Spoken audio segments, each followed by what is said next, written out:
Friends, today we have come with our new content. Today's new content is going to be how to install Windows 11 without losing data.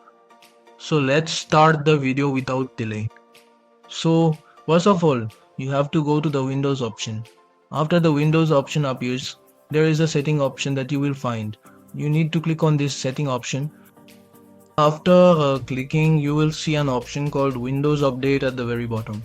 You all need to click on this Windows Update. After clicking, if you scroll a bit, you will find an option called Advanced option. You need to click on this Advanced option.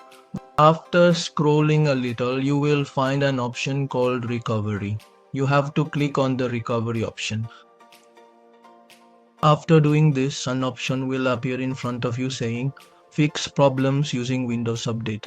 Here you will find an option called Reinstall Now. You need to click on Reinstall. After clicking, you will see some text here, read it. After reading, you will find an option here that says OK. Alright, you need to click on this OK. By clicking on this OK, your Windows will reinstall. Alright, without losing any data.